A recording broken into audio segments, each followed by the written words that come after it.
महादेव की काशी में ज्ञानवापी पर हो रही थी सुनवाई। तभी कोर्ट में पहुंचा बंदर और सीधे टेबल पर बैठ गया। जब तक होती रही सुनवाई, वहां से नहीं हिला वो बंदर। कोर्ट में बंदर देख याद आया राम मंदिर का वो किस्सा।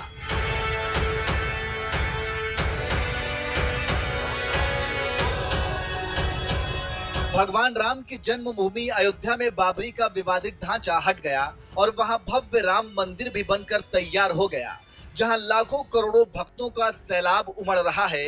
और वहीं अब महादेव की काशी में ज्ञानवापी मंदिर और मस्जिद को लेकर कोर्ट में लड़ाई चल रही है, जिस पर वाराणसी के जिला अदालत में शनिवार को एक अहम सुनवाई हुई। और इसी दौरान एक ऐसा नजारा देखने को मिला जिसे देखकर ऐसा लग रहा मानो जैसे साक्षात बजरंग बली खुद महादेव के ज्ञानवापी मंदिर की सुनवाई देखने के लिए कोर्ट में मौजूद हो।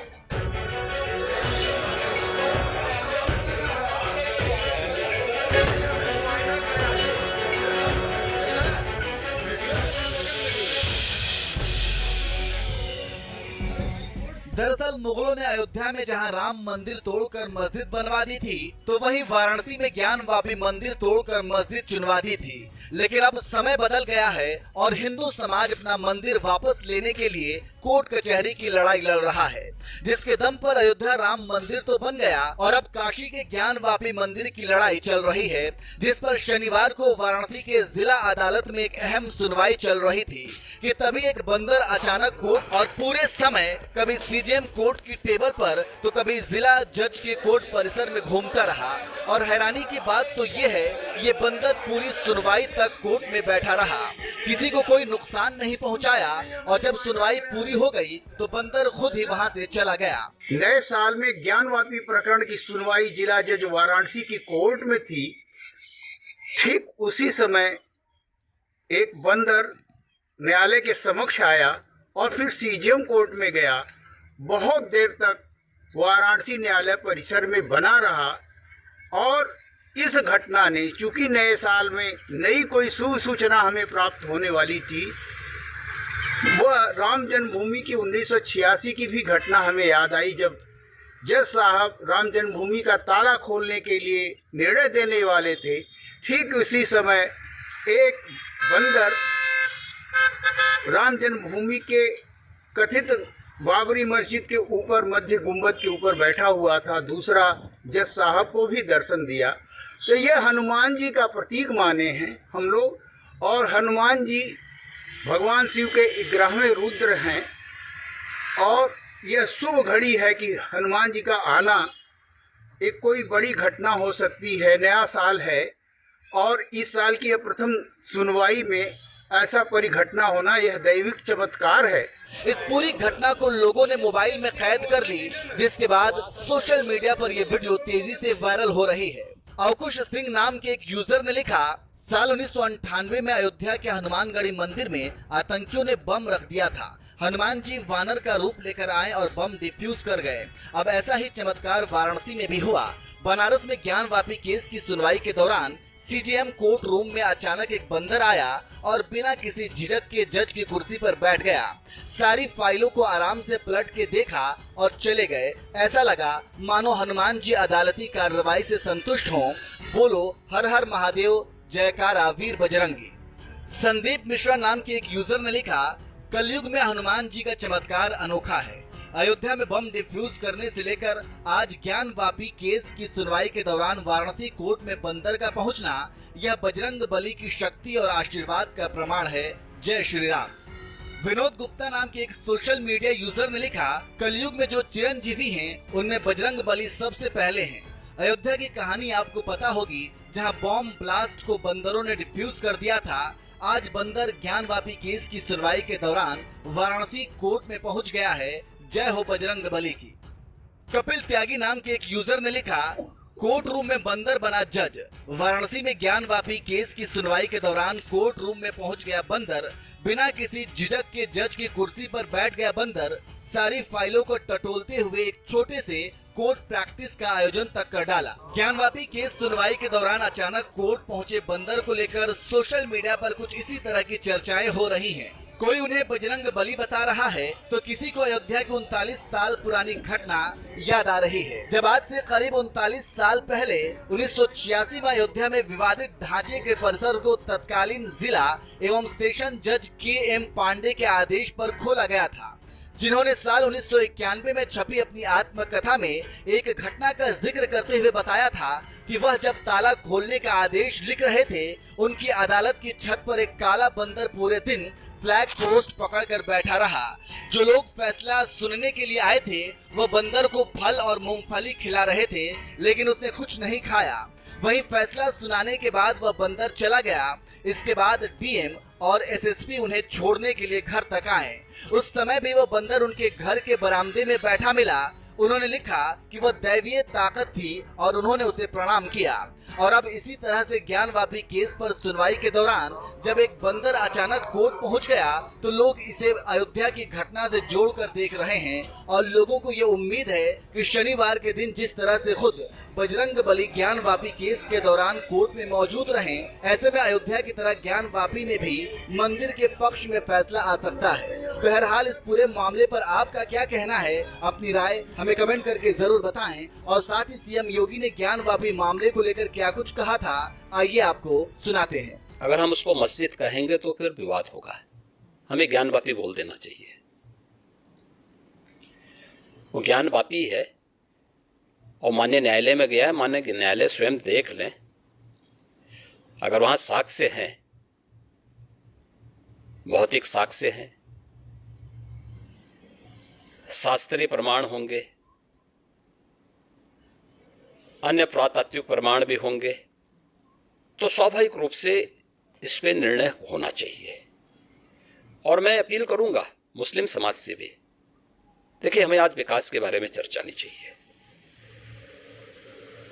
पाकिस्तान की दुर्गति और उसकी दलिद्रता और उसकी छीना झपटी आप देख रहे होंगे, क्या दुर्गति प्राप्त कर रहे हैं। दोषों को कांटा बोलने वाला व्यक्ति कभी उसके ऊपर पुष्प की वर्षा नहीं होती है, उन कांटों से ही उसको उसके शरीर भी छलनी छलनी होते हैं। आज जो पाकिस्तान में हो रहा है उसके कर्मों का फल है। आज जो भूखमरी का शिकार पाकिस्तान बना हुआ है, यह अपने कर्मों का फल भोग रहा है। इसलिए पुरानी गलतियों की पुनरावृत्ति न होने दें। बहुत शांतिपूर्ण तरीके से उपलब्ध साक्ष्य जो इस बात को प्रमाणित करते हैं। मुझे लगता है कि भगवान ने जिसको दृष्टि दी है वो देखे ना, त्रिशूल मस्जिद के अंदर क्या कर रहा है। हमने तो नहीं रखे ना, वहां तो सुरक्षा है, सेंट्रल फोर्सेस है, उनके मुतवल्ली ताला चाबी उनके पास रहती है। त्रिशूल कैसे वहां बने हुए हैं? ज्योतिर्लिंग हैं, देव प्रतिमाएं हैं, पूरी दीवारें चिल्ला चिल्ला के क्या कह रही हैं। और उसके बाद भी हम जानबूझ करके, देखिए एक होता है कि जन्म से दिखाई नहीं देता है, हम मान सकते हैं कि दिव्यांग है, जन्मांध है, दृष्टिबाधित है। एक जानबूझ करके ढोंग करे। जो दृष्टिबाधित है उसको दिशा दिखाई जा सकती है, लेकिन जो ढोंग कर रहा है उसको कोई दिखा नहीं सकता है। आप ढोंगी किसे कह रहे हैं? मैं इसीलिए कह रहा हूं ना, जो उन प्रमाणों को नकार रहा है, उन प्रमाणों के बाद भी ये कहता है कि नहीं साहब, तो जबरदस्ती वाली बात करते हैं। देखिए, आप इतिहास में तोड़ मरोड़ कर सकते हैं, लेकिन उन ऐतिहासिक साक्ष्यों के साथ नहीं जो वहां की दीवारें चिल्ला चिल्ला के कहती हैं। और उन ऐतिहासिक साक्ष्यों को भी देखने की आवश्यकता है। और मुझे लगता है कि ये प्रस्ताव मुस्लिम समाज की तरफ से आना चाहिए कि साहब ऐतिहासिक गलती हुई है और उस गलती के लिए हम चाहते हैं समाधान हो। आपने मुस्लिम समुदाय के साथ कोई देखिए, हमने अपनी तरफ से कोई पहल नहीं की है। वे पहल करना चाहेंगे तो जरूर विचार करेंगे। काशी तो भगवान विश्वनाथ की पावन नगरी है।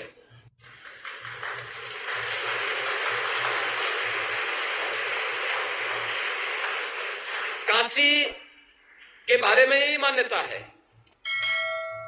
जो ज्ञान व्यापी कूप है वह कोई एक स्ट्रक्चर नहीं है और कोई एक नमूना नहीं है, वह उसी ज्ञान की प्राप्ति का एक माध्यम है, साक्षात विश्वनाथ के प्रतीक के रूप में, जो पूरी दुनिया का ज्ञान की प्राप्ति का माध्यम है, उसका प्रतीक है। विश्वनाथ की शरण में आकर के उन्होंने कहा मैं आगे की अपनी व्यवस्था का संचालन करूंगा, लेकिन प्रातः काल जब वह गंगा दर्शन कर ले वहां गंगा स्नान करने के लिए निकलते हैं, अचानक उनके मार्ग पे उन्होंने देखा कि एक व्यक्ति उनके सामने आ गया। उन्होंने कहा हटो हटो, मेरे मार्ग से हटो, जो कि वह कथित अछूत कही जाने वाली जाति का चंडाल व्यक्ति था। उनको लगा कि मेरे मार्ग में आकर के मुझे अछूत कर देगा,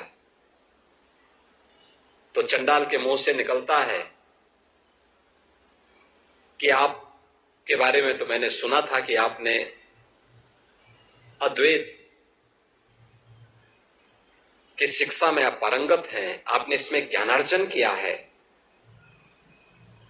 आप ब्रह्म सत्य की बात करते हैं, क्या आपके अंदर निवास करने वाला ब्रह्म और मेरे अंदर निवास करने वाला ब्रह्म क्या ये अलग अलग है क्या?